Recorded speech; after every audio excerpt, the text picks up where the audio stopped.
আসসালামু আলাইকুম। Technique easy এডুকেশনের পক্ষ থেকে আপনাদেরকে জানাচ্ছি আন্তরিক শুভেচ্ছা ও অভিনন্দন। আজকের পর্বে আমরা বীজগণিত ও রাশি সম্পর্কিত বিভিন্ন বিষয় নিয়ে বিস্তারিত আলোচনা করব। আপনারা ইতিমধ্যে এখানে সর্বমোট 12টি টপিকস লেখা দেখছেন। আজকের পর্বে আমরা এই 12টি টপিকস বিস্তারিত আলোচনা করব। তাই আশা করি আপনারা যদি এই পর্বটি শেষ পর্যন্ত দেখেন তাহলে অনেক উপকৃত হবেন ইনশাআল্লাহ। সবার প্রথমে আমরা যে বিষয়টি নিয়ে আলোচনা করব তা হচ্ছে 1 নম্বর পয়েন্ট, বীজগণিতীয় প্রতীক। বীজগণিতীয় প্রতীক কি? তা হচ্ছে আমরা পাটিগণিতে যেমন 0 থেকে 9 পর্যন্ত 10টি অঙ্ক রয়েছে, 0 থেকে 9 পর্যন্ত ঠিক একই রকমভাবে আমরা যখন এগুলোকে ইংরেজিতে অর্থাৎ 0 থেকে 9 পর্যন্ত সর্বমোট 10টি অঙ্ক বা সংখ্যা প্রতীক রয়েছে, আমরা যখন ইংরেজিতে 0 থেকে 9 পর্যন্ত আমি এগুলো লিখি 9, তাহলে 0 থেকে 9 পর্যন্ত সর্বমোট 10টি অঙ্ক, এই 10টি অঙ্ককে আমরা সংখ্যা প্রতীকও বলে থাকি। এগুলোকে যখন আমরা বাংলায় 0, 1, 2, 3, 4 এরকম করে লিখি তখন আমরা এগুলোকে পাটিগণিতে ব্যবহার করে থাকি।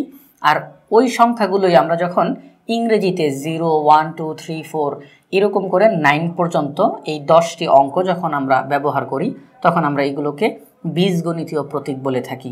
এখন বীজগণিতীয় প্রতীকের মধ্যে আমরা যে শুধু এই 0 থেকে 9 পর্যন্ত 10টি অঙ্কই ব্যবহার করে থাকি তা নয়, এছাড়াও আমরা অক্ষর প্রতীকও ব্যবহার করি, যেমন এ, বি, সি, তারপরে হচ্ছে পি, কিউ, আর, এছাড়াও আরও আছে এক্স, ওয়াই, জেড। অর্থাৎ সহজ ভাষায় ইংরেজি যে অক্ষরগুলো এ, বি, সি, ডি, জেড পর্যন্ত যে অক্ষরগুলো রয়েছে এগুলোকে বলা হয় অক্ষর প্রতীক।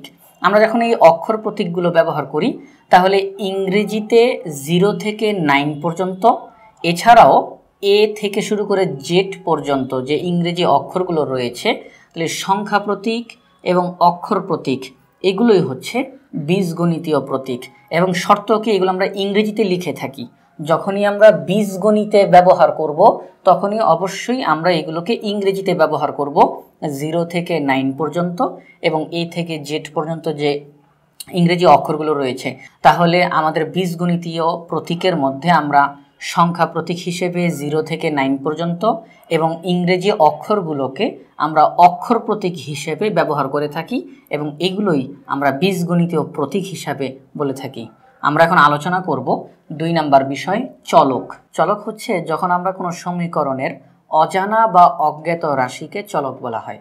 কোনো সমীকরণের অজানা বা অজ্ঞাত রাশিকে চলক বলা হয়। যেমন আমরা যদি একটি সমীকরণ লিখি, যেমন x + 3 = 10, আমরা এটি একটি সমীকরণ আমরা লিখে নিলাম। তাহলে এখানে কি বলা হচ্ছে, তা বলা হচ্ছে x এর সাথে 3 যদি আমরা যোগ করি তাহলে ফলাফল 10 হয়। এখন x কত সেটা তো আমাদের জানা নাই, x এর সাথে 3 যোগ করলে 10 হবে, কিন্তু x এর মান কত, x এর মান আমাদের জানা নাই। আমাদেরকে অঙ্কটা করে তারপরে বের করতে হবে যে x এর মান কত। তাহলে এই সমীকরণে যেহেতু x এর মান আমাদের জানা নাই, x একটি রাশি, তাহলে যেহেতু এই রাশিটির মান আমাদের অজানা অর্থাৎ জানা নাই, সেহেতু এই রাশিটিকেই বলা হবে চলক। তাহলে কোনো সমীকরণের অজানা বা অজ্ঞাত রাশিকে ওই সমীকরণের চলক বলা হয়। আমরা একই রকমভাবে যদি আরও একটি উদাহরণ দিই, যেমন যদি আমরা এখানে লিখি x - 3 = 6, অর্থাৎ যদি বলা হয় যে x হচ্ছে এমন একটি সংখ্যা যেখান থেকে 3 মাইনাস করলে ফলাফল 6 হয়, তাহলে x এর মান কত, x এর মান আমাদের জানা নাই। আমরা যখন পুরো অঙ্কটা করব তখন আমরা x এর মান পাবো, কিন্তু শুরুতেই কি আমরা x এর মান জানি? আমরা যেমন জানি যে এটা 6, এটা 3, কিন্তু x এর মান কি আমাদের জানা আছে? না, x এর মান আমাদের জানা নাই, অর্থাৎ এটি একটি অজানা রাশি বা অজ্ঞাত রাশি। সুতরাং এই x হচ্ছে একটি চলক। এখন 2টি উদাহরণের মধ্যে আমি x ব্যবহার করলাম, চলক কি আর অন্য কিছু হইতে পারে না? অবশ্যই হইতে পারে। যেমন আমরা যদি এখন লিখি 7 - b = 4, অর্থাৎ 7 থেকে b মাইনাস করলে ফলাফল 4 হয়। এখানে আমাদের b এর মান জানা নাই, সুতরাং b হচ্ছে চলক। অর্থাৎ ইংরেজি যে কোনো অক্ষর কোনো সমীকরণে আমাদের যে অক্ষরটার মান আমাদের জানা থাকবে না অর্থাৎ অজানা, তাই হচ্ছে চলক হিসাবে গণ্য হবে। এখন এই চলকের মধ্যে আমরা আরও কয়েকটি বিষয় নিয়ে আলোচনা করব, তা হচ্ছে চলকের বৈশিষ্ট্য। চলকের কি বৈশিষ্ট্য? চলকের বৈশিষ্ট্য হলো চলকের নির্দিষ্ট কোনো মান নেই, চলকের মান বিভিন্ন সময় বিভিন্ন হতে পারে, অর্থাৎ চলকের মান পরিবর্তন হয়, চলকের নির্দিষ্ট মান নেই, চলক বিভিন্ন মান ধারণ করতে পারে। কীরকম সেটা? যেমন এখানের মধ্যে এক্সের মান কত হবে, আমরা যদি অঙ্কটা করি তাহলে এক্সের মান কত পাবো? এক্সের মান আমরা পাবো 7, কারণ 7-এর সাথে 3 যোগ করলে ফলাফল 10 হয়। তাহলে এখানের মধ্যে আমরা এক্সের মান পাচ্ছি 7। এখানের মধ্যে এক্সের মান কত হবে? কত থেকে 3 মাইনাস করলে 6 হয়? তা হচ্ছে 9 থেকে। আমরা যদি 9 থেকে 3 মাইনাস করি তাহলে ফলাফল আমরা 6 পাবো। তাহলে এখানের মধ্যে এক্সের মান কত? এক্সের মান হচ্ছে 9। তাহলে এই অঙ্কের মধ্যে এক্সের মান 7 আর এই অঙ্কের মধ্যে এক্সের মান 9, দুই জায়গাতেই কিন্তু এক্স আছে, উভয় জায়গাতেই এক্স আছে, কিন্তু দুই জায়গাতে দুই রকমের মান, অর্থাৎ চলক বিভিন্ন মান ধারণ করতে পারে, অর্থাৎ অঙ্ক অনুযায়ী চলকের মান বিভিন্ন রকমের হতে পারে। তাহলে চলকের নির্দিষ্ট মান নেই যে চলকের সবসময় চলকের মান 7ই হইতে হবে, না, চলকের নির্দিষ্ট মান নেই, চলক নির্দিষ্ট কোনো মান ধারণ করে না, চলকের মান বিভিন্ন রকম হয়, অর্থাৎ চলকের মান বিভিন্ন সময় বিভিন্ন রকমের হতে পারে, অর্থাৎ চলকের মান পরিবর্তিত হয়। তাহলে আমরা চলকের বৈশিষ্ট্য শিখলাম। এখন আমরা আলোচনা করব 3 নম্বর বিষয়, প্রক্রিয়া চিহ্ন নিয়ে। প্রক্রিয়া চিহ্ন কি? প্রক্রিয়া চিহ্ন হচ্ছে আমরা বাংলায় যেমন যোগ বিয়োগ গুণ ভাগ, যোগ বিয়োগ গুণ ভাগ এগুলো যেমন ব্যবহার করে থাকি, এগুলোকে যখন আমরা বীজগণিতে ব্যবহার করব তখন এগুলোকে আমরা প্রক্রিয়া চিহ্ন হিসেবে কি বলবো? এগুলো শুধু উচ্চারণটা পাল্টে যাবে। আমরা যেমন এটাকে বলি যোগ, কিন্তু বীজগণিতে যখন আমরা বলতে যাব তখন এই যোগকে আমরা বলবো প্লাস, অর্থাৎ আমরা বীজগণিতে বলার ক্ষেত্রে বলবো এক্স প্লাস 3। তাহলে বীজগণিতে যোগ এটিকে আমরা বলবো প্লাস নামে, বিয়োগ এটিকে বলবো মাইনাস নামে। এখন এই যে গুণ, শুধু যে গুণ তা না, বীজগণিতে গুণের সাথে সাথে আরও একটি চিহ্ন ব্যবহৃত হয়, তা হচ্ছে ডট। এই দুইটি একই অর্থে প্রকাশিত হয়ে থাকে। তাহলে গুণ অর্থাৎ এই গুণ চিহ্ন এবং এই যে ডট চিহ্ন, এই দুইটিকে আমরা কী নামে প্রকাশ করে থাকি? তা হচ্ছে মাল্টিপ্লিকেশন অথবা ডট অথবা ইনটু, আমরা এই 3টি নামে প্রকাশ করে থাকি। তাহলে গুণ চিহ্ন অথবা এই ডট চিহ্ন, এই দুইটিকে আমরা কী নামে প্রকাশ করে থাকি? মাল্টিপ্লিকেশন অথবা ডট অথবা ইনটু। এবং এই 3টি নামের মধ্যে সবসময় বেশিরভাগ ক্ষেত্রে ইনটু শব্দটাই আমরা বেশিরভাগ ক্ষেত্রে ব্যবহার করে থাকি, অর্থাৎ মাল্টিপ্লিকেশন এবং ডট এই দুইটি শব্দের চাইতে ইনটু শব্দটা বেশি ব্যবহার করা হয়ে থাকে, কিন্তু মাল্টিপ্লিকেশন, ডট, ইনটু এই 3টি একই অর্থ প্রকাশ করে থাকে। তাহলে এই ভাগ চিহ্নকে আমরা বীজগণিত ভাষায় কি বলে থাকি? তা হচ্ছে ডিভিশন। তাহলে প্রক্রিয়া চিহ্ন যোগ বিয়োগ গুণ ভাগ এগুলোই প্রক্রিয়া চিহ্ন, কিন্তু এগুলোকে আমরা বীজগণিতে যখন ব্যবহার করে থাকি তখন এগুলোর উচ্চারণটা একটু ভিন্ন হয়। যোগ এটিকে আমরা বীজগণিতে প্লাস নামে বলে থাকি, বিয়োগ এটিকে বীজগণিতে মাইনাস নামে উচ্চারণ করে থাকি, এবং গুণ চিহ্ন অথবা এই ডট চিহ্ন এগুলোকে আমরা বীজগণিতে মাল্টিপ্লিকেশন অথবা ডট অথবা ইনটু নামে প্রকাশ করে থাকি। তবে বেশিরভাগ ক্ষেত্রে ইনটু এটি আমরা বেশি উচ্চারণ করে থাকি। আর এই ভাগ চিহ্নকে বীজগণিতে ডিভিশন নামে উচ্চারণ করা হয়ে থাকে। তাহলে আমরা এতক্ষণ পর্যন্ত 3টি বিষয় নিয়ে আলোচনা করলাম। প্রথমত বীজগণিতীয় প্রতীক, এরপর চলক এবং তারপর হচ্ছে প্রক্রিয়া চিহ্ন। এই 3টি বিষয় নিয়ে আলোচনা করলাম। এখন আমরা 4 নম্বর যে টপিকস বীজগণিতীয় রাশি নিয়ে আলোচনা করব। বীজগণিতীয় রাশি কি?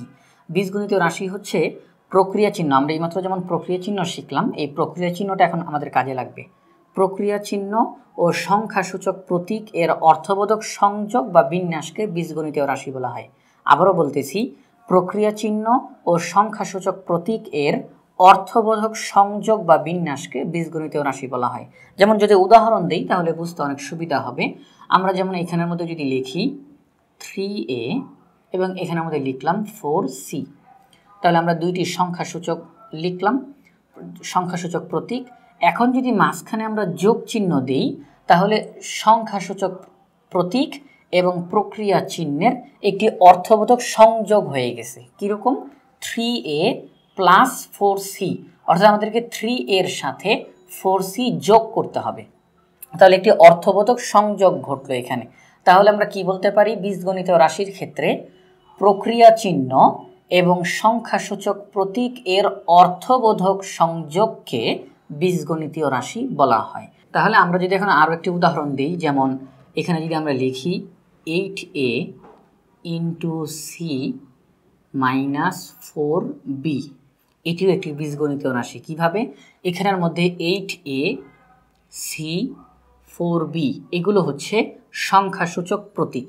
এখন এগুলোর মাঝখানে আমরা কি লিখলাম? এখানে গুণ চিহ্ন অর্থাৎ ইনটু চিহ্ন, এখানে মাইনাস চিহ্ন, প্রক্রিয়া চিহ্ন। তাহলে সংখ্যাসূচক প্রতীক এবং প্রক্রিয়া চিহ্ন। তাহলে বীজগণিতীয় রাশি কি বলা হয়? বীজগণিতীয় রাশি বলা হয় প্রক্রিয়া চিহ্ন এবং সংখ্যাসূচক প্রতীক এর অর্থবোধক সংযোগ বা বিন্যাসকে বীজগণিতীয় রাশি বলা হয়। এখানের মধ্যে 8a কে c দ্বারা গুণ করতে হবে, যেই ফলাফল বের হবে সেখান থেকে আবার 4b মাইনাস করতে হবে। তাহলে এটি একটি অর্থবোধক। আমরা যে লিখলাম এটার কোনো অর্থ নাই, না, এটার অর্থ আছে। কেন? এখানে গুণ করতে হবে, যে ফলাফল বের হবে সেখান থেকে আবার মাইনাস করতে হবে। তাহলে এখানের মধ্যে আমাদের কাজ করতে হবে। আমরা এখানে এমন কোনো লাইন লিখি নাই যে যার কোনো অর্থই নেই, এটার একটি অর্থ আছে এবং এখানের মধ্যে প্রক্রিয়া চিহ্ন এবং সংখ্যাসূচক প্রতীকগুলোর অর্থবোধক সংযোগ ঘটছে, যার কারণে এটিকে আমরা বীজগণিতীয় রাশি বলবো। তাহলে আমরা বীজগণিতীয় রাশি নিয়ে আলোচনা করলাম। এখন বীজগণিতীয় রাশির মধ্যে কিন্তু এই যে সংখ্যাসূচক প্রতীক, সংখ্যাসূচক প্রতীক শুধু কি 2টি বা 3টি ব্যবহার করা হয় না, আরও বেশি ব্যবহার করা যেতে পারে। যেমন আমরা যদি এখন এখানের মধ্যে আরও একটি উদাহরণ দিই অনেক বড় করে, তা হচ্ছে 4a into 5b plus 2z minus 6p division চিহ্ন দিয়ে 2y। তাহলে আমরা এখানের মধ্যে অনেক বড় একটি বীজগণিতীয় রাশি লিখলাম। তাই বীজগণিতীয় রাশি লিখতে গেলে 2টি বা 3টি সংখ্যাসূচক প্রতীক ব্যবহার করতে হবে এমন কোনো বাধ্যবাধকতা নাই। আমরা অনেকগুলো সংখ্যাসূচক প্রতীক এবং প্রক্রিয়া চিহ্ন দিয়ে আমরা বীজগণিতীয় রাশি লিখতে পারবো। তাহলে আমরা বীজগণিতীয় রাশি নিয়ে আলোচনা করলাম, এখন আমরা পদ নিয়ে আলোচনা করব। তাহলে পদ কাকে বলা হয়? পদ বলা হয় বীজগণিতীয় রাশির যে অংশ যোগ ও বিয়োগ চিহ্ন দ্বারা সংযুক্ত থাকে তাদের প্রত্যেকটিকে ওই রাশির পদ বলা হয়। কিভাবে? আমরা যদি একটি উদাহরণ দিই, আমরা যদি এখানে 4x প্লাস 3c লিখি, তাহলে 4x প্লাস 3c এখানের মধ্যে এটি একটি বীজগণিতীয় রাশি। এই বীজগণিতীয় রাশির মধ্যে 4x এই প্লাস চিহ্নের মাধ্যমে সংযুক্ত রয়েছে, 3c এই প্লাস চিহ্নের মাধ্যমে সংযুক্ত রয়েছে। তাহলে এই প্লাস চিহ্নের মাধ্যমে 2টি আমরা দেখলাম এখানের মধ্যে সংযুক্ত রয়েছে। তাহলে এই 2টি হচ্ছে পদ। এই বীজগণিতীয় রাশির 2টি পদ রয়েছে, সেগুলো কি? একটি হচ্ছে 4x আরেকটি হচ্ছে 3c। তাহলে এই 2টি এখানের মধ্যে এই যোগ চিহ্ন অর্থাৎ প্লাস চিহ্নের মাধ্যমে সংযুক্ত রয়েছে। খেয়াল রাখতে হবে এইটার সংজ্ঞা কিন্তু বলা হয়েছে যে যোগ চিহ্ন এবং বিয়োগ চিহ্ন প্লাস চিহ্ন অথবা মাইনাস চিহ্নের মাধ্যমে সংযুক্ত থাকবে, আমরা তাদেরকে এই পদ হিসেবে গণ্য করব। এখন কোনো কারণবশত যদি এই যে ইনটু চিহ্ন এবং ডিভিশন চিহ্ন দ্বারা যদি সংযুক্ত থাকে তাদেরকে কিন্তু আমরা আলাদা আলাদা পদ ধরব না। এই ইনটু চিহ্ন এবং ডিভিশন চিহ্ন তাদের বাম পাশ এবং ডান পাশের উভয়টাকে এক বানায় ফেলে। যেমন আমরা এই যে এখানের মধ্যে 8a into c minus 4b, এখানের মধ্যে পদ কয়টা হবে? এখানে আমাদের পদ হচ্ছে 2টা, যদিও এখানে দেখতে 3টা দেখা যাইতেছে যে 8a c 4b 3টা না, এখানে আমাদের পদ 2টা। কিভাবে? এই গুণ চিহ্ন তার বাম পাশ এবং ডান পাশকে এক বানায় ফেলে, কারণ আমরা যখন গুণ করব সম্পূর্ণটা কিন্তু এক হয়ে যাবে, 8ac সম্পূর্ণটা একত্র হয়ে যাবে।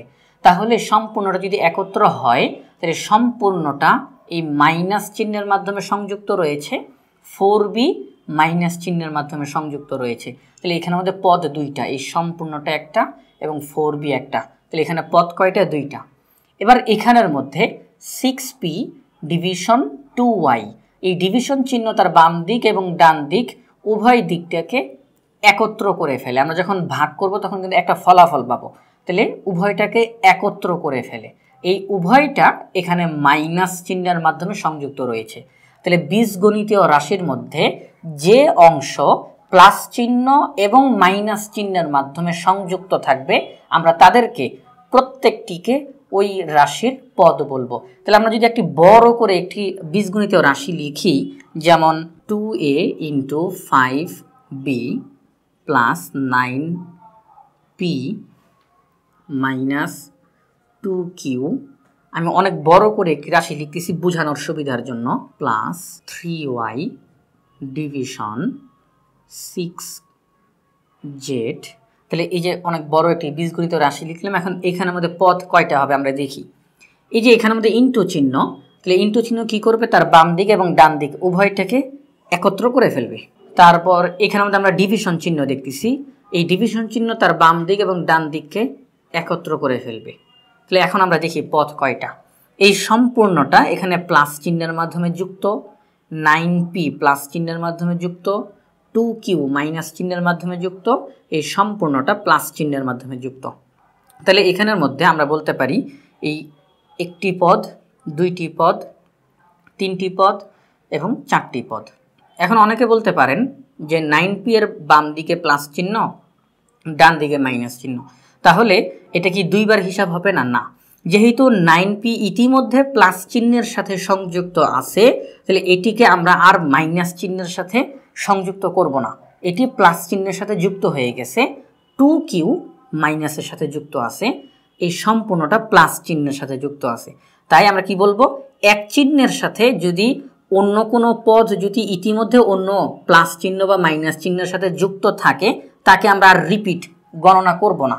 যেমন এখানে আমাদের 9p, এখানেও হিসাব করব, আবার মাইনাসের সাথেও হিসাব করব না, আমরা শুধুমাত্র 9p কে প্লাস চিহ্নের সাথে যুক্ত করব, 2q কে মাইনাসের সাথে যুক্ত করব। তাহলে এখানে পদ কয়টা, একটা, দুইটা, তিনটা এবং চারটা পদ। তাহলে এই বীজগণিতীয় রাশির মধ্যে কয়টা পদ, চারটা পদ। কিন্তু দেখতে দেখা যাইতেছে যে 1 2 3 4 5 6 ছয়টা পদ, কিন্তু না, পদের ক্ষেত্রে শর্ত হচ্ছে আমরা এই ইনটু চিহ্ন এবং ডিভিশন চিহ্ন এগুলোকে আমরা আলাদা আলাদা করতে পারবো না। ইনটু চিহ্ন তার বাম দিক ডান দিককে একত্র করে ফেলে, ডিভিশন চিহ্ন তার বাম দিক ডান দিককে একত্র করে ফেলে, শুধুমাত্র বিভক্ত হবে। পদ আমরা গণনা করব প্লাস চিহ্ন এবং মাইনাস চিহ্নের মাধ্যমে, প্লাস চিহ্নের ডান দিক বাম দিক, মাইনাস চিহ্নের ডান দিক বাম দিক। এবং ইতিমধ্যে যদি কোনো পদ আগে থেকে কোনো চিহ্নের সাথে যুক্ত হয়ে যায়, প্লাস চিহ্ন বা মাইনাস চিহ্নের সাথে, তাহলে তাকে রিপিট অন্য আর চিহ্নের সাথে গণনা করব না। তাহলে এখানে আমাদের পদ 1 2 3 4। তাহলে আশা করি আমরা পদ নিয়ে বুঝতে পারলাম। আমি আবারও পদের সংজ্ঞাটি বলি, তা হচ্ছে কোনো বীজগণিতীয় রাশির যে অংশ প্লাস এবং মাইনাস চিহ্নের দ্বারা যুক্ত থাকে তাদের প্রত্যেকটিকে ওই বীজগণিতীয় রাশির পদ বলা হয়। আমরা তাহলে এখন আলোচনা করব 6 নম্বর বিষয় সহগ নিয়ে। সহগ কি? সহগ হচ্ছে কোনো একপদী রাশিতে চলকের সাথে যখন কোনো সংখ্যা প্রতীক বা অক্ষর প্রতীক গুণক হিসেবে যুক্ত থাকে, তখন ওই গুণককে রাশিটির সহগ বলে। তাহলে সেটা কি, উদাহরণের মাধ্যমে আমরা সহজে বোঝার চেষ্টা করি। একপদী রাশি, যেমন আমরা যদি এখন লিখি যে 4b, তাহলে এটি একটি একপদী রাশি। এই একপদী মানে কি, একটি পদ, এটি একটি পদ, এই পদের মধ্যে চলকের সাথে, তাহলে এখানে আমাদের চলক কি, আমরা b এর মান আমাদের জানা নাই, তাহলে b হচ্ছে চলক। তাহলে চলকের সাথে 4 গুণ আকারে যুক্ত রয়েছে। এখানে মনে রাখতে হবে 4b বলতে বোঝানো হয় 4 ইন্টু b। আমরা যখন এটাকে একসাথে লিখে দিই তখন আমরা 4b লিখি, অর্থাৎ মাঝখানে গুণ চিহ্নটা দেই না। তাহলে মাঝখানে যেহেতু এই সংখ্যা প্রতীক এবং অক্ষর প্রতীকের মাঝখানে যেহেতু কোনো চিহ্ন নাই, তাহলে বুঝতে হবে এখানে গুণ চিহ্ন রয়েছে। কারণ সবসময়ই বিপরীত প্রতীকগুলো, সংখ্যা প্রতীক এবং অক্ষর প্রতীক যখন একত্রে যুক্ত থাকে তখন তাদের মাঝখানে গুণ চিহ্ন বসে থাকে। তাহলে 4b, তাহলে 4b, তাহলে মাঝখানে গুণ চিহ্ন আছে। তাহলে গুণ চিহ্ন থাকা মানে কি, b, এই b এর সাথে 4 গুণ আকারে যুক্ত রয়েছে। আমরা তাহলে 4 দ্বারা b কে গুণ করলাম, তাহলে আমরা যেটি দ্বারা গুণ করলাম তাকে আমরা গুণক বলবো। তাহলে এখানে ওদের বলা হয়েছে চলকের সাথে যখন কোনো সংখ্যা প্রতীক বা অক্ষর প্রতীক গুণক হিসেবে যুক্ত থাকে তখন ওই গুণককে রাশিটির সহগ বলে। তাহলে এখানের মধ্যে b, এটি হচ্ছে চলক, এই b এর সাথে 4 গুণাকারে যুক্ত রয়েছে, অর্থাৎ গুণক হিসেবে যুক্ত রয়েছে, তাহলে 4 হচ্ছে সহগ। এই 4b পদের b চলকের সহগ হচ্ছে 4। আবার যদি এখন আমরা অন্য একটি উদাহরণ দিই, যেমন 9a, তাহলে এখানে আমাদের সহগ কত, এখানে আমাদের সহগ হচ্ছে 9। কিভাবে, a হচ্ছে চলক, a এর সাথে 9 গুণাকারে যুক্ত রয়েছে, তাহলে 9 হচ্ছে সহগ। এখন এটি তো একপদী, এই 9a এটি একপদী রাশি, 4b এটি একপদী রাশি। আমরা যদি একটু বড় করে একটি উদাহরণ দিই, তা হচ্ছে আমরা যদি এখন লিখি 4a প্লাস 3y, এখন কি হবে? এখন এখানে আমাদের দুইটি পদ আছে, কারণ 4a একটি পদ, 3y আরেকটি পদ, দুইটি পদ। এখন আমাদেরকে সহগগুলো বের করতে হবে আলাদা আলাদা। 4a একটি পদ, 3y আরেকটি পদ। আমরা তাহলে সবার প্রথমে 4a এই পদের মধ্যে সহগ কত সেটা বের করব। তাহলে 4a এই পদের মধ্যে a হচ্ছে চলক এবং এই চলকের সাথে 4 গুণ আকারে যুক্ত রয়েছে, তাহলে 4 হচ্ছে সহগ। আবার 3y, এখানে y এর সাথে 3 গুণ আকারে যুক্ত রয়েছে, তাহলে 3 হচ্ছে সহগ। তাহলে 4a পদে সহগ হচ্ছে 4, 3y পদে সহগ হচ্ছে 3। এখন আমরা এই সবগুলো উদাহরণ দিলাম সংখ্যা প্রতীক, অক্ষর প্রতীকের মাধ্যমে আমরা এখন উদাহরণ দিব। তা হচ্ছে আমরা যদি এখন লিখি a y, তাহলে a এর সাথে y গুণ আকারে যুক্ত রয়েছে, a ইন্টু y, এর সাথে y গুণ আকারে যুক্ত রয়েছে। এখন বিষয়টা হচ্ছে আপনার প্রতি বা প্রশ্নের প্রতি। প্রশ্ন যদি বলা হয় যে y হচ্ছে চলক, তাহলে আমরা a হচ্ছে অক্ষর প্রতীক। আর যদি প্রশ্নে বলা হয় a হচ্ছে চলক, তাহলে y অক্ষর প্রতীক। এই জিনিসটা মনে রাখতে হবে যে আমাকে দেখতে হবে প্রশ্নে আমাকে কি বলছে, অথবা যদি আপনি নিজে করেন তাহলে আপনাকে নিজেকে ধরে নিতে হবে যে আমি চলক কোনটাকে ধরবো, কারণ এখানে দুইটাই অক্ষর, এর মানও আমাদের জানা নাই, y এর মানও আমাদের জানা নাই, তাহলে দুইটাই আমরা চলক হিসেবে বলতে পারবো। কিন্তু যেহেতু আমাকে সহগ বের করতে হবে, তাহলে একটিকে চলক বলবো আরেকটিকে সহগ বলবো। তাহলে আমরা যদি বলি যে y হচ্ছে চলক, তাহলে a গুণ আকারে যুক্ত আছে, a হচ্ছে এখানে আমাদের সহগ, অক্ষর প্রতীক হিসেবে যুক্ত রয়েছে। এই যে আমরা এখানে লিখলাম যে অক্ষর প্রতীক, তাহলে a হচ্ছে সহগ। আবার যদি এখন আমরা লিখি যে বি সি, এখানের মধ্যে আমরা যদি বলি যে বি হচ্ছে চলক, তাহলে সি অক্ষর প্রতীক হিসাবে এখানে গুণ আকারে যুক্ত রয়েছে, তাহলে সি হচ্ছে সহগ। এই জিনিসটা আমাদেরকে মনে রাখতে হবে। তাহলে আমরা এখানের মধ্যে উদাহরণ তো সবগুলো একপদী দিলাম, একটি দ্বিপদী দিছি। এখন আমরা আরেকটিখানে বড় উদাহরণ দিই। যদি আমরা লিখি যে 9y মাইনাস bz, এখন কি হবে? এখানে আমাদের দুইটা পদ আছে, এই দুইটা পদের মধ্যে এখানে হচ্ছে y চলক, এটা আমরা জানি, এবং এই চলকের সাথে 9 গুণ আকারে যুক্ত রয়েছে, তাহলে 9 হচ্ছে সহগ। এই পদের সহগ কি হবে? এখানের মধ্যে যদি আমাদেরকে বলে দেয় যে z হচ্ছে চলক, তাহলে সহগ কি হবে? সহগ হবে -b। মনে রাখতে হবে আমরা যখন সহগ নির্ণয় করব তখন অবশ্যই চিহ্ন সহকারে বলবো। যদি প্লাস চিহ্ন থাকে প্লাস চিহ্ন সহকারে বলবো, মাইনাস চিহ্ন থাকলে মাইনাস চিহ্ন সহকারে বলবো। তাহলে এখানের মধ্যে জেড যদি চলক হয় তাহলে সহগ হচ্ছে -b। আর যদি আমরা এখানের মধ্যে এটাই আবারও লিখি, আর যদি আমরা বলি যে এখানের মধ্যে বি হচ্ছে চলক, তাহলে -z হচ্ছে সহগ। এই জিনিসগুলো আমাদেরকে মনে রাখতে হবে। তাহলে সহগ কি? কোনো একপদী রাশিতে, একপদী বলতে বোঝানো হয় যে একটা পদ, এখানের মধ্যে দুইটা পদ আছে কিন্তু আলাদা আলাদা বের করতে হবে, একটা পদ একটা পদ, অর্থাৎ প্রত্যেকটা পদের জন্য সহগ আলাদা আলাদা হবে। তাহলে কোনো একপদী রাশিতে চলকের সাথে যখন কোনো সংখ্যা প্রতীক বা অক্ষর প্রতীক গুণক হিসেবে যুক্ত থাকে তখন ওই গুণককে রাশিটির সহগ বলে। আশা করি সহগ সম্পর্কে আমরা ভালোভাবে ধারণা দিতে পারলাম। তাহলে এতক্ষণ আমরা সহগ কাকে বলে সেটা শিখলাম, এখন সহগ কত প্রকার সেটা শিখবো। সহগ হচ্ছে দুই প্রকার, একটি হচ্ছে সাংখ্যিক সহগ, একটি হচ্ছে আক্ষরিক সহগ। তাহলে 1 নম্বরে আমরা লিখব সাংখ্যিক সহগ এবং 2 নম্বরে লিখব আক্ষরিক সহগ। যেহেতু আমরা এতক্ষণ যাবত সহগ নিয়ে বিস্তারিত আলোচনা করেছি, তো এই দুইটি নিয়ে খুব সহজ আমরা বুঝতে পারবো। সাংখ্যিক সহগ কি? যেই সহগটা সংখ্যা হিসেবে প্রকাশ করা হয়ে থাকে। যেমন আমরা যদি বলে থাকি যে 4a, তাহলে এখানের মধ্যে a হচ্ছে চলক, 4 হচ্ছে সহগ। আর 4 এটি যেহেতু সংখ্যা প্রতীক, তাহলে আমরা এটিকে বলবো সাংখ্যিক সহগ। অর্থাৎ যখন সহগটি সংখ্যায় প্রকাশ করা থাকে তখন তাকে আমরা বলবো সাংখ্যিক সহগ। 4a, তারপরে 9a, তারপরে আমরা লিখতে পারি 6y, অর্থাৎ যেই চলকের সাথে সংখ্যা যুক্ত থাকবে, কোনো চলকের সাথে যদি কোনো সংখ্যা সহগ হিসাবে যুক্ত থাকে তাহলে আমরা ওই সংখ্যাটিকে বলবো সাংখ্যিক সহগ। আক্ষরিক সহগ কি? একেবারেই সহজ, তা হচ্ছে সংখ্যার পরিবর্তে যদি কোনো অক্ষর সহগ হিসাবে যুক্ত থাকে তখন তাকে আমরা বলবো আক্ষরিক সহগ। যেমন আমরা যদি বলি যে এখানে আমাদের বি ওয়াই, তাহলে ওয়াই যদি এখানে চলক হয় তাহলে সহগ কি? সহগ হচ্ছে বি, আর বি হচ্ছে অক্ষর প্রতীক, তাহলে আমরা বলবো এই বি হচ্ছে আক্ষরিক সহগ। আবার যদি এখানের মধ্যে আমরা লিখি জেড পি, তাহলে আমরা যদি এখানে বলি যে জেড হচ্ছে চলক, তাহলে সহগ কি? সহগ হচ্ছে পি, আর পি যেহেতু অক্ষর প্রতীক তাহলে পি হচ্ছে আক্ষরিক সহগ।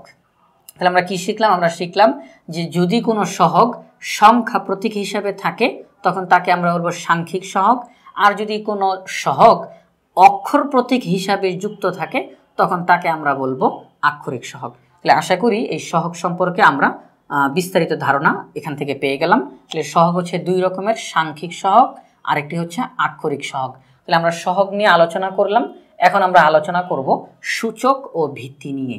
তাহলে আমরা সূচক ও ভিত্তি নিয়ে এখানে লিখে নিলাম, কোনো রাশিতে একই উৎপাদক যতবার গুণাকারে থাকে সেই সংখ্যাকে উৎপাদকটির সূচক বলা হয় এবং ওই উৎপাদকটিকে ভিত্তি বলা হয়। ভালো করে এখানে খেয়াল করতে হবে যে কোনো রাশিতে একই উৎপাদক যতবার গুণাকারে থাকে সেই সংখ্যাকে উৎপাদকটির সূচক এবং উৎপাদকটিকে ভিত্তি বলা হয়। এই শব্দগুলো এখানে খেয়াল করতে হবে। যদি উদাহরণ দিই তাহলে বুঝতে খুব সুবিধা হবে। আমরা যদি একটি সংখ্যা লিখলাম 8, তাহলে এই 8 সংখ্যাটিকে আমরা প্রকাশ করতে পারি 2 ইন্টু 2 ইন্টু 2, তাহলে কি হবে? 2 দুগুণে 4, 4 দুগুণে 8। তাহলে একই সংখ্যা আমরা এখানে কয়বার গুণ করলাম? 3 বার গুণ করলাম। একই সংখ্যা 3 বার গুণ করলাম, তাহলে আমরা কি লিখব? আমরা লিখব 2, এই সংখ্যাটিকে আমরা 3 বার গুণ করলাম, অর্থাৎ 2 এর পাওয়ার হিসাবে। মনে রাখতে হবে সূচক, এটিকে ঘাত, তারপরে পাওয়ার, শক্তি এগুলো বলা হয়। তাহলে এখানে আমরা 2 এই সংখ্যাটির, এই উৎপাদকটির আমরা উপরে কি লিখলাম? পাওয়ার হিসাবে 3 লিখলাম। এই 3টা কেন লিখলাম? তার কারণ 2 এই সংখ্যাটি 3 বার গুণ করা হয়েছে, অর্থাৎ কোনো সংখ্যার উপরে যদি 3 লেখা থাকে বুঝতে হবে ওই সংখ্যাটি 3 বার গুণ করা হয়েছে। তাহলে এখানের মধ্যে 3 হচ্ছে সূচক। আমাদেরকে আমাদের এই সংখ্যার মধ্যে খেয়াল রাখতে হবে, বলা হয়েছে যে একই উৎপাদক এই 2 যতবার গুণাকারে থাকে, 3 বার গুণাকারে রয়েছে সেই সংখ্যাকে, কতবার? 3 বার গুণাকারে রয়েছে সেই সংখ্যাকে উৎপাদকটির সূচক বলা হয়। তাহলে কয়বার গুণাকারে রয়েছে? 3 বার। তাহলে এই 3 এই সংখ্যাটিকে উৎপাদক মানে 2 এই 2 এর সূচক বলা হবে, 2 এর সূচক বলা হবে। আর এই 2 অর্থাৎ উৎপাদক, এই উৎপাদকটিকে বলা হবে ভিত্তি। তাহলে ভিত্তি হচ্ছে 2, সূচক হচ্ছে 3। এখন যদি আমরা আরেকটা উদাহরণ দিই 9, এটাকে কিভাবে লিখতে পারি? 3 ইন্টু 3, 3 3 9। তাহলে এখানে আমরা কি লিখব? এখানে আমরা লিখব 3 এই উৎপাদকটিকে 2 বার গুণ করা হয়েছে। তাহলে 3 এর উপরে 2 লিখলাম। তাহলে 3 এর উপরে 2 লেখা হয়েছে, অর্থাৎ বুঝতে হবে যে এই 3 সংখ্যাটি 2 বার গুণ করা হয়েছে। তাহলে 2 হচ্ছে সূচক আর 3 হচ্ছে ভিত্তি। আপনারা যদি এই দুইটি উদাহরণের মধ্যে লক্ষ্য করেন, দুই জায়গাতেই কিন্তু 2 এবং 3 রয়েছে। এখানেও 2 3, এখানের মধ্যেও 2 3, কিন্তু দুই জায়গাতে এই দুইটা দুই রকমের নাম। এখানে 3 হচ্ছে সূচক, এখানে 3 হচ্ছে ভিত্তি, আর এখানে 2 হচ্ছে ভিত্তি, এখানে 2 হচ্ছে সূচক। এখানে স্থান দেখতে হবে যে কোনটা কোন জায়গাতে আছে। এখানের মধ্যে 2 এর উপরে 3 আছে, অর্থাৎ 3 এখানে পাওয়ার হিসাবে রয়েছে, যে 2কে 3 বার গুণ করা হয়েছে। কয়বার? 3 বার গুণ করা হয়েছে। তাহলে যত বার গুণ করা হবে ওই সংখ্যাটিকে আমরা বলবো সূচক। এখানের মধ্যে 3কে 2 বার গুণ করা হয়েছে, তাহলে যতবার অর্থাৎ 2 বার, এই 2 বার গুণ করা হয়েছে এই জন্য 2কে আমরা বলবো সূচক। এখানের মধ্যে 2কে গুণ করা হয়েছে, অর্থাৎ 2 হচ্ছে উৎপাদক, তাহলে এটি হচ্ছে ভিত্তি। আর এখানে 3কে গুণ করা হয়েছে, তাহলে 3 হচ্ছে উৎপাদক, এটিকে আমরা বলবো ভিত্তি। তাহলে সূচক এবং ভিত্তি আশা করি আমরা বুঝতে পারলাম। তাহলে সূচক আমরা কাকে বলবো? তাহলে সূচক বলবো যে একই সংখ্যা 3 বার গুণ করা হয়েছে, যতবার গুণ করা হয়েছে তা হচ্ছে সূচক। আর যেই সংখ্যাটিকে আমরা গুণ করলাম, এই যে 2, এই সংখ্যাটিকে আমরা গুণ করলাম, তাহলে এই সংখ্যাটি হচ্ছে ভিত্তি। তাহলে 2কে আমরা গুণ করেছি, তাহলে 2 হচ্ছে ভিত্তি, যাকে ইংরেজিতে আমরা বেস বলে থাকি। আর 2কে আমরা 3 বার গুণ করেছি, তাহলে 3কে আমরা বলবো সূচক, যাকে আমরা পাওয়ার বা ঘাত বলে থাকি। এখানের মধ্যে আমরা 3কে গুণ করেছি, তাহলে 3 হচ্ছে উৎপাদক, এটিকে আমরা বলবো ভিত্তি বা বেস। আর 3কে যেহেতু আমরা 2 বার গুণ করেছি, এই জন্য এই 2কে আমরা বলবো সূচক বা পাওয়ার বা ঘাত। তাহলে আমরা এতক্ষণ যাবৎ সূচক ও ভিত্তি নিয়ে আলোচনা করলাম। একটু আগে আমরা যে সহগ নিয়ে আলোচনা করেছিলাম, যে সেই সহগের আরেকটি তথ্য তোমাদেরকে দিতে চাই। তা হচ্ছে সহগের ক্ষেত্রে যদি দেখা যায় যে কোনো চলকের সাথে কোনো সংখ্যা প্রতীক বা অক্ষর প্রতীক গুণক হিসেবে যুক্ত নাই, তখন সহগ কি হবে? তখন সহগ হবে 1। কারণ আমরা যদি এখন লিখি এ, এখন যদি আমাকে বলা হয় যে এই এ পদের সহগ কত হবে, তাহলে আমরা দেখতেছি যে এ হচ্ছে চলক এবং এই এ চলকের সাথে কোনো সংখ্যাও গুণক হিসেবে যুক্ত নাই বা অন্য কোনো অক্ষর প্রতীকও এখানে গুণক হিসেবে যুক্ত নাই। তাহলে এখানে আমাদের সহগ কি হবে? এখানে আমাদের সহগ হবে 1, কারণ আমরা এখানের মধ্যে 1 ইন্টু এ এইভাবে করে লিখতে পারি। তাহলে এর সাথে, কারণ আমরা যদি এ কে যদি 1 দ্বারা গুণ দিই, তাহলে ফলাফল এই হবে, কোনো পরিবর্তন হবে না। তাহলে সেই ক্ষেত্রে আমরা 1 এখানের মধ্যে গুণক হিসাবে যুক্ত রয়েছে, তাহলে 1 হচ্ছে সহগ। তাহলে আমরা কি বলতে পারি? যদি আমরা দেখি যে কোনো সংখ্যা প্রতীক বা অক্ষর প্রতীক চলকের সাথে গুণক হিসেবে যুক্ত নাই, সেই ক্ষেত্রে আমরা সহগ বলবো 1। তাহলে যদি এখন এইভাবে থাকে যে বি প্লাস 2y, তাহলে এখানের মধ্যে সহগ কি হবে? তাহলে এখানের মধ্যে বি এই পদের সহগ হবে 1 আর y এখানের মধ্যে y এর সহগ হবে 2। তাহলে সহগ নিয়ে সহগের এই তথ্যটি তোমাদেরকে দিয়ে রাখলাম। এখন সূচক ও ভিত্তি নিয়ে আমরা আলোচনা করে ফেলেছি। সূচককে আমরা আরও কয়েকটি ভাষায় বলতে পারি, কয়েকটি শব্দে। তা হচ্ছে ঘাত, পাওয়ার, শক্তি। যদি ঘাত বলা হয় তাহলেও সূচককে বোঝানো হবে, যদি পাওয়ার বলা হয় তাহলেও সূচককে বোঝানো হবে, যদি শক্তি বলা হয়, প্রশ্নে যদি শক্তি বলা হয় তাহলেও সূচককে বোঝানো হবে। আর ভিত্তিকে আমরা ইংরেজিতে বেস, BASE, বেস, বেস বা ভিত্তি বলেও থাকি। তাহলে এখন আমরা আলোচনা করব 8 নম্বর টপিকস, তা হচ্ছে সূচকের গুণন বিধি। সূচকের গুণন বিধি কি? সূচকের গুণন বিধি হচ্ছে, আমরা একটি উদাহরণ দিই, a to the power m into a to the power n। তাহলে এখানেও আমরা দেখতেছি যে এই উভয় জায়গাতে ভিত্তি এ, যদি ভিত্তি একই থাকে, যদি ভিত্তি একই থাকে এবং তারা যদি এই গুণ চিহ্নের মাধ্যমে সংযুক্ত থাকে, তখন তাদের পাওয়ারগুলোকে যোগ করতে হয়। অর্থাৎ পরবর্তী লাইনে আমরা লিখব এইরকমভাবে m প্লাস n। তাহলে খেয়াল রাখতে হবে, যদি ভিত্তি একই থাকে এবং তারা গুণাকারে যুক্ত থাকে, ভিত্তি একই থাকে, এখানে ভিত্তি এ পাওয়ার m, এখানে ভিত্তি এ পাওয়ার n, তাহলে যদি ভিত্তি একই থাকে এবং তারা গুণাকারে সংযুক্ত থাকে, সেক্ষেত্রে তাদের পাওয়ারগুলোকে যোগ করে দিতে হয়, পাওয়ারগুলোকে যোগ করে দিতে হয়। তাহলে আমরা উভয় জায়গাতে ভিত্তি অর্থাৎ বেস এ থাকাতে আমরা একবার এ লিখলাম এবং উভয়টার যেই পাওয়ার m এবং n, তারা এই গুণ চিহ্ন থাকার কারণে তাদেরকে আমরা যোগ করে দিলাম। এটিকেই বলা হয় সূচকের গুণন বিধি। এই যে মাঝখানে গুণ চিহ্ন, তাহলে মাঝখানে গুণ চিহ্ন থাকলে, ভিত্তি একই থাকলে তাদের পাওয়ারগুলোকে যোগ করে দিতে হয়, শুধু এই গুণ চিহ্নটা থাকার কারণে। তাহলে সূচকের গুণন বিধি কি বলা হয়?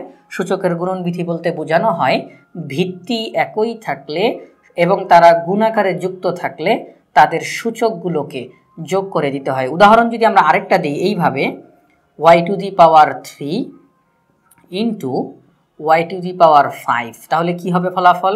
তাহলে ফলাফল যেহেতু ভিত্তি একই, তাহলে আমরা y লিখব এবং তারা গুণাকারে যুক্ত, তাহলে পাওয়ারগুলোকে যোগ করব, 3 প্লাস 5, ফলাফল y to the power 8।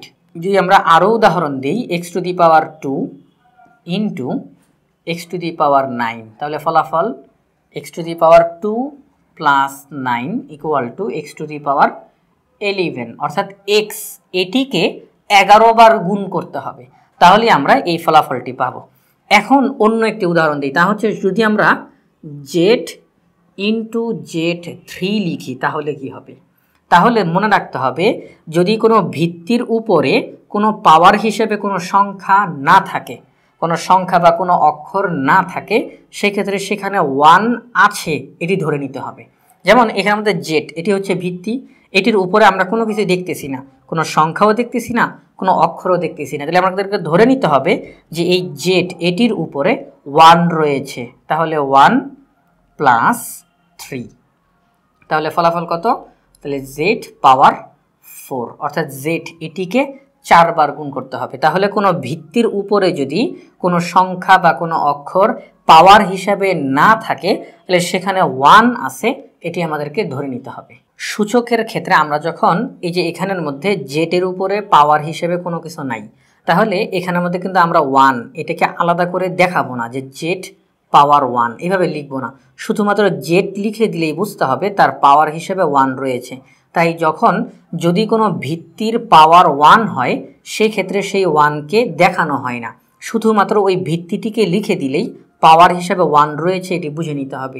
এখন আমরা যখন আলাদাভাবে যোগ করব তখন সেই 1টিকে আমরা দেখিয়ে দিব। এছাড়া শুধুমাত্র জেড লিখলে বুঝতে হবে জেডের পাওয়ার 1 রয়েছে। তাহলে আমরা এতক্ষণ সূচকের গুণনবিধি নিয়ে আলোচনা করেছি, এখন আমরা আলোচনা করব সদৃশ পদ নিয়ে। সদৃশ পদ কি?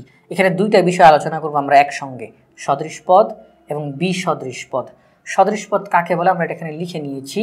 এক বা একাধিক বীজগণিতীয় রাশির অন্তর্ভুক্ত যেসব পদের একমাত্র পার্থক্য, শব্দটা খেয়াল করবেন, একমাত্র পার্থক্য রয়েছে সাংখ্যিক সহগে, তাদের সদৃশ পদ বলা হয়। অর্থাৎ এক বা একাধিক বীজগণিতীয় রাশির অন্তর্ভুক্ত যেসব পদের একমাত্র পার্থক্য, অর্থাৎ এই পার্থক্যটা ব্যতীত আর কোনো পার্থক্য নেই, একমাত্র পার্থক্য রয়েছে সাংখ্যিক সহগে, তাদের সদৃশ পদ বলা হয়। তাহলে আমরা যদি উদাহরণ হিসেবে এখন লিখি 3a² b কমা দিয়ে 5a² b, তাহলে এখানের মধ্যে আমরা খেয়াল করলে দেখব যে এখানে সহগ হচ্ছে 3, এখানে সহগ হচ্ছে 5, তাহলে 3 আর 5 দুইটা ভিন্ন, তাহলে এখানে সহগে পার্থক্য রয়েছে, কিন্তু বাকি যে যতটুকু রয়েছে a² b, এখানেও a² b, হুবহু একই রকম। তাহলে পার্থক্যটা কোথায়? পার্থক্যটা শুধুমাত্র সহগে। তাও কোন সহগ? সাংখ্যিক সহগে। তাহলে সাংখ্যিক সহগে পরিবর্তন, আর বাকিগুলো হুবহু একই রকম, তাদেরকে আমরা কি বলবো? সদৃশ পদ বলবো। উদাহরণ হিসেবে আরও আমরা লিখতে পারি যে 9xy², এখানে লিখতে পারি 4xy²। তাহলে এখানে আমরা দেখতেছি 9, এখানে 4, সহগে ভিন্ন, সাংখ্যিক সহগে ভিন্নতা লক্ষ্য করা যায়, কিন্তু xy² কোনো পরিবর্তন নাই, তাহলে আমরা কি বলবো? সদৃশ পদ। এখন আরেকটু ভিন্ন রকম উদাহরণ দিই, তা হচ্ছে আমরা যদি এখানে লিখি 3by³ আর এখানে যদি লিখি 5y³b, তাহলে ভালো করে লক্ষ্য করার বিষয়ে এখানে সাংখ্যিক সহগ 3, এখানে সাংখ্যিক সহগ 5, তাইলে এখানের মধ্যে সাংখ্যিক সহগে এখানে পার্থক্য রয়েছে, এখানেও b, এখানেও b, এখানেও y³, এখানেও y³, কিন্তু এখানটাতে খেয়াল করলে দেখবেন এখানে আগে b, এখানে পরে b, এখানে পরে y³, এখানে আগে y³, এটাতে কোনো সমস্যা নাই, এখানের মধ্যে যা রয়েছে এখানেও তাই রয়েছে, স্থানটা পরিবর্তন কিন্তু একসঙ্গে তো রয়েছে এবং কোনো পরিবর্তন তো নাই, শুধুমাত্র সাংখ্যিক সহগে পরিবর্তন। সুতরাং এগুলোকে আমরা কি বলবো? সদৃশ পদ বলবো। তাহলে সদৃশ পদ কি বলা হয়?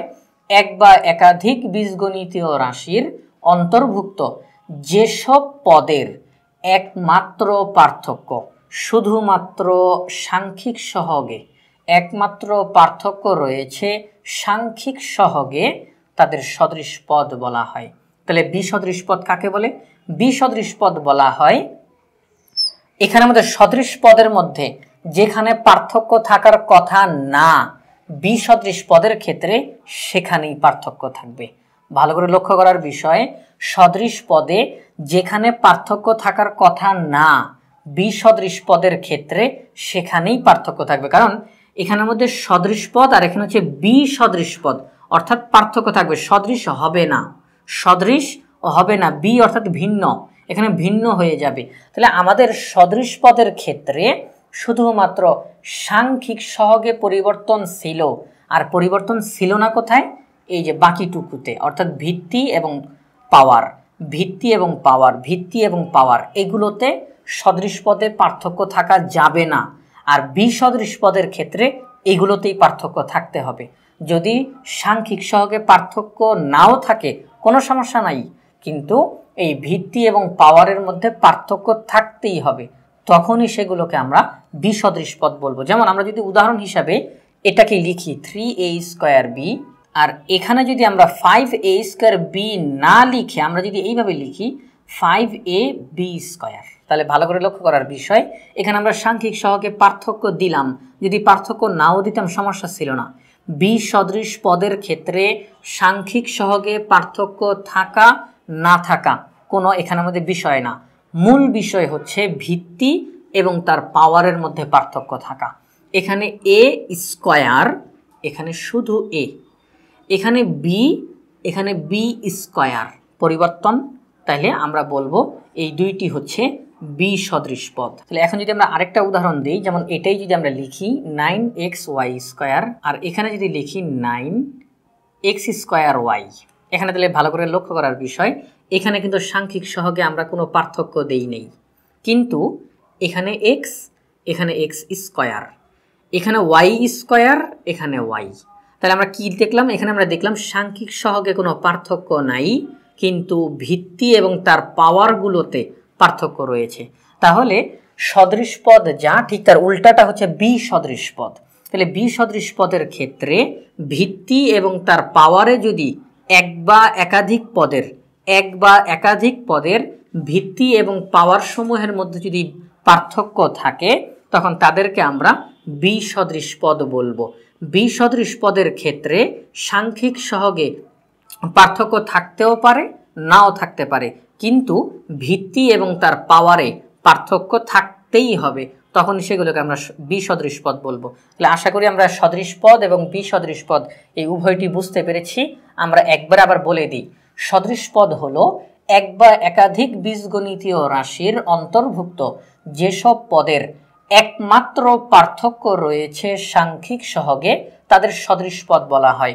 অর্থাৎ শুধুমাত্র সাংখ্যিক সহগে পরিবর্তন থাকবে, বাকি সবগুলো একই রকম থাকবে, তাদেরকে আমরা সদৃশ পদ বলবো। তাহলে সদৃশ পদে যেখানে পার্থক্য থাকার কথা না, যদি সেখানেই পার্থক্য থাকে, তখন তাদেরকে আমরা বলবো বিসদৃশ পদ। অর্থাৎ ভিত্তি এবং তার পাওয়ারে যদি পরিবর্তন থাকে, এক বা একাধিক পদের ভিত্তি এবং পাওয়ার সমূহের মধ্যে যদি পার্থক্য থাকে, তখন তাদেরকে আমরা বিসদৃশ পদ বলবো। বিসদৃশ পদের ক্ষেত্রে সাংখ্যিক সহগে পার্থক্য থাকতেও পারে, নাও থাকতে পারে, এটি কোনো বিষয় না, কিন্তু ভিত্তি এবং পাওয়ারের মধ্যে অবশ্যই পার্থক্য থাকতে হবে। আর যদি পার্থক্য থাকে, তখন তাদেরকে আমরা বলবো বিসদৃশ পদ। আমরা এতক্ষণ যাবৎ সদৃশ পদ, বিসদৃশ পদ নিয়ে আলোচনা করলাম। এখন আমরা আলোচনা করব বীজগণিতীয় রাশির যোগ নিয়ে, অর্থাৎ বীজগণিতীয় রাশিকে আমরা কিভাবে যোগ করব। যদি একাধিক বীজগণিতীয় রাশি থাকে, যেমন আমরা উদাহরণ হিসাবে 2a + 5b + 9c লিখলাম। যদি আরেকটি বীজগণিতীয় রাশি আমরা লিখি, তা হচ্ছে 8b + 2c - 4a আমরা লিখলাম। দুইটি বীজগণিতীয় রাশি আমরা লিখলাম, একটি বীজগণিতীয় রাশি এবং আরও একটি বীজগণিতীয় রাশি, দুইটি বীজগণিতীয় রাশি লিখলাম। এখন যদি আমাদেরকে বলা হয় যোগ করতে হবে, এই দুইটি রাশিকে যোগ করতে হবে, তাহলে কীভাবে আমরা যোগ করব? তা হচ্ছে আমরা দুই রকমভাবে যোগ করতে পারবো। একটা হচ্ছে নিচে নিচে বসিয়ে, আরেকটা হচ্ছে আমরা পাশাপাশি বসিয়ে যোগ করতে পারবো। তাহলে নিচে নিচে বসাই, যখন আমরা নিচে নিচে বসায় যখন যোগটা করব, তখন আমাদেরকে অবশ্যই একটু আগে যে সদৃশ পদ শিখে আসলাম, আমাদেরকে করতে হবে কি, সদৃশ পদগুলোকে নিচে নিচে সাজাতে হবে। কোন পদগুলোকে? সদৃশ পদগুলোকে নিচে নিচে সাজাতে হবে। কিভাবে?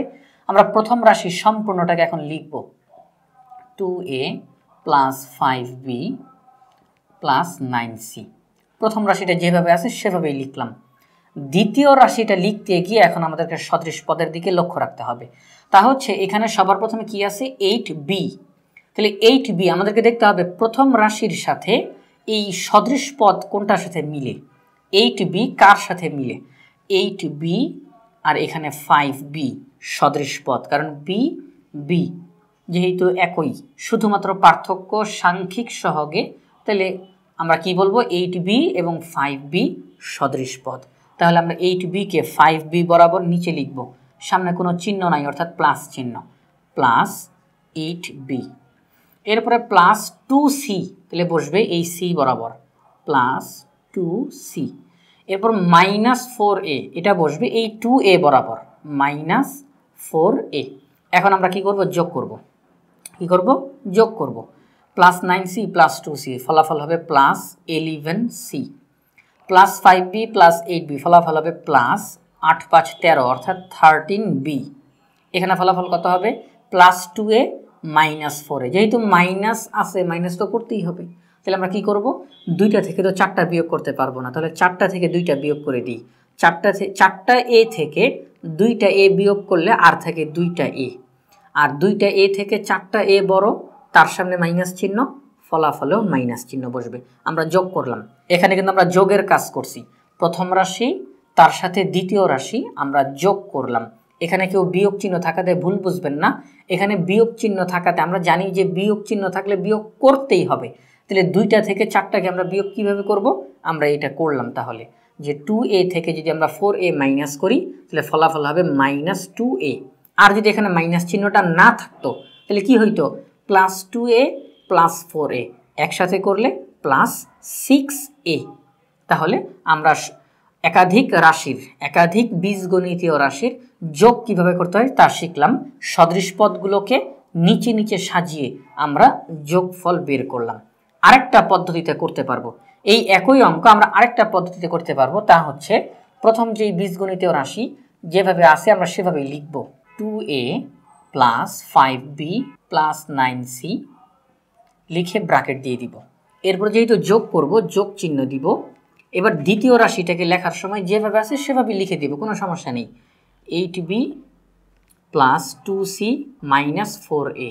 এখন পরবর্তী লাইনে কি করব? আমরা শুধু ব্র্যাকেটটাকে উঠানোর চেষ্টা করব। মনে রাখতে হবে কোনো ব্র্যাকেটের সামনে যদি যোগ চিহ্ন থাকে তাহলে ব্র্যাকেটের ভিতরের কোনো চিহ্ন পরিবর্তন হয় না। আর যদি ব্র্যাকেটের সামনে মাইনাস চিহ্ন থাকে তাহলে ব্র্যাকেটের ভিতরে যত চিহ্ন আছে সব পাল্টায় যাবে। তাহলে এখানের মধ্যে ব্র্যাকেটের সামনে কোনো চিহ্ন নাই অর্থাৎ প্লাস চিহ্ন, তাহলে ভিতরে কোনো চিহ্ন পরিবর্তন হবে না, যা আছে তাই লিখে দিব। 2a plus 5b plus 9c, এখানে এই ব্র্যাকেটের সামনে প্লাস চিহ্ন, তাহলে কোনো পরিবর্তন হবে না, যা আছে তাই লিখে দিব। Plus 8b plus 2c minus 4a। তাহলে এখন আমরা কি করব? আমরা এখন কাজটা করি। প্লাস 2a মাইনাস 4a, ফলাফল minus 2a, plus 5b plus 8b, ফলাফল plus 13b, plus 9c plus 2c, ফলাফল প্লাস 11c। এটা হচ্ছে অ্যান্সার, এখানে এটা হচ্ছে অ্যান্সার। তাহলে আমরা এই দুই পদ্ধতিতে আমাদের একাধিক বীজগণিতীয় রাশির যোগ কিভাবে করতে হয় আমরা এই দুই পদ্ধতিতে করব। সদৃশ পদগুলোকে নিচে নিচে সাজিয়ে আমরা যোগ করতে পারি, আবার চাইলে যে ব্র্যাকেটের মধ্যে রেখে যোগ চিহ্ন দিয়ে আমরা এইভাবে করে করতে পারি। উভয়টার কিন্তু ফলাফল একই রকম হয়েছে। তাহলে বীজগণিতীয় রাশির যোগ যদি আমাদেরকে করতে বলা হয় তাহলে আমরা এই দুই পদ্ধতির যে কোনো একটি পদ্ধতিতে আমরা করতে পারবো। এখানের মধ্যে আমরা একটি রাশি এবং আরেকটি রাশি অর্থাৎ দুইটি রাশির যোগ করলাম। তাহলে কি সবসময় দুইটি রাশি থাকবে? না, এখানে দুইটি রাশির বেশিও থাকতে পারে, আরও একটি রাশি বা আরও রাশি অর্থাৎ 3টি 4টি 5টি অনেকগুলো রাশি থাকতে পারে, কোনো সমস্যা নেই। যতগুলো রাশি থাকবে আমরা সদৃশ পদের যেই নিয়ম, আমরা সেই সদৃশ পদের নিয়ম অনুযায়ী নিচে নিচে সাজাবো। আমরা এই নিচে নিচে সদৃশ পদগুলোকে সাজাবো, অর্থাৎ সবগুলো রাশির মধ্যে শুধু এ যতগুলোতে আছে আমরা ততগুলো এ নিচে নিচে সাজাবো। যতগুলো বি আছে আমরা সব বিগুলোকে একসাথে সাজাবো। যদি সবগুলো রাশির মধ্যে যদি সি স্কোয়ার থাকে তাহলে সব সি স্কোয়ারগুলোকে আমরা নিচে নিচে সাজাবো, অর্থাৎ সদৃশ পদগুলোকে নিচে নিচে সাজাবো। আর যদি এই পদ্ধতিতে করতে চাই তাহলে যতগুলো রাশি থাকবে সবগুলো রাশিকে আমরা এরকম ব্র্যাকেটের মধ্যে লিখব আর মাঝখানে প্লাস চিহ্ন দিব, মাঝখানে প্লাস চিহ্ন দিব, পরবর্তীতে গিয়ে ব্র্যাকেট উঠিয়ে দিয়ে একসাথে আমরা যোগ করে দিব। তাহলে দুইটি রাশির ক্ষেত্রে আমরা যেই নিয়মে করব, যদি তার চাইতেও বেশি রাশি দেওয়া থাকে সেই ক্ষেত্রে আমরা এই একই পদ্ধতি আমরা অর্থাৎ অনুসরণ করতে পারবো। আচ্ছা, আমরা এতক্ষণ যাবৎ এখানের মধ্যে সব সদৃশ পদের কথা বললাম। এখন যদি কোনো রাশির মধ্যে যদি বি সদৃশ পদ থাকে তাহলে কি করব? যদি কোনো রাশিতে বি সদৃশ পদ থাকে তাহলে সেগুলো চিহ্ন সহকারে আমরা ফলাফলে লিখে দিব। যেমন এখানের মধ্যে ধরেন প্রথম যেই বীজগণিতীয় রাশি তার মধ্যে একটি পদ হচ্ছে +4b²। তাহলে আমরা একটি বীজগণিতীয় রাশিতে +4b² আছে, কিন্তু এই b² আরেকটি বীজগণিতীয় রাশিতে নাই, অর্থাৎ সদৃশ পদ হিসাবে নাই। তাহলে এটা আমরা কি বলবো? যদি এখানের মধ্যে আমরা বোঝানোর জন্য যদি দেই যে +5y, তাহলে আমরা এখানের মধ্যে কি লিখব? এখানে একটু আলাদা, অন্যদিকে +5y লিখব, অর্থাৎ নিচে নিচে লিখব না। মনে রাখতে হবে আমরা শুধুমাত্র সদৃশ পদগুলোকে নিচে নিচে লিখব, বি সদৃশ পদ কিন্তু নিচে নিচে লেখা যাবে না। এগুলোকে আমরা এখানে +4b² লিখলাম আর এখানে একটু আলাদা করে +5y লিখলাম, কারণ এগুলো সদৃশ পদ না। তাহলে ফলাফলের ক্ষেত্রে +4b² লিখব, +5y লিখব, অর্থাৎ শুধুমাত্র আমরা যখন যোগ বিয়োগগুলো করব সেগুলোকে আমরা সদৃশ পদগুলোকে আমরা যোগ বিয়োগ করতে পারবো। আর বিসদৃশ পদ যেগুলো থাকবে সেগুলো যেই চিহ্ন সহকারে থাকবে আমরা ফলাফলের মধ্যেও সেই একই চিহ্ন সহকারে লিখে দিব। যেমন এখানের মধ্যে আমরা +4b² ফলাফলে লিখলাম, +5y ফলাফলে লিখে দিলাম। এখানেও একই রকম কাজ করব। অর্থাৎ মনে রাখতে হবে যোগ বিয়োগ যেটাই করি না কেন সেই ক্ষেত্রে সদৃশ পদগুলোর যোগ বিয়োগ আমরা করতে পারবো, কিন্তু বিসদৃশ পদগুলো যেই চিহ্ন সহকারে থাকবে ফলাফলে ওই চিহ্ন সহকারেই লিখে দিব। অর্থাৎ বিসদৃশ পদের আমরা কোনো যোগ বিয়োগ করতে পারবো না, তারা যেভাবে আছে ঠিক ওই রকমভাবেই ফলাফলে লিখে দিতে হবে। আমরা এতক্ষণ যাবৎ বীজগণিতীয় রাশির যোগ নিয়ে আলোচনা করেছি। এখন আমরা আলোচনা করব সর্বশেষ টপিকসটা হচ্ছে বীজগণিতীয় রাশির বিয়োগ নিয়ে। বীজগণিতীয় রাশির যোগ যেরকম আমরা বীজগণিতীয় রাশির বিয়োগ একই রকমভাবে করব, শুধুমাত্র আগের টপিকসে আমরা যোগ করেছি, এখন আমরা বিয়োগ করব, এতটুকুই পার্থক্য। সেক্ষেত্রে আমরা উদাহরণ হিসেবে যদি লিখি 2a + 5b + 9c, আরেকটি রাশি যদি আমরা লিখি তা হচ্ছে a - 3b + 2c।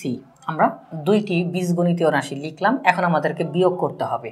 প্রথম রাশি থেকে দ্বিতীয় রাশি বিয়োগ করতে হবে।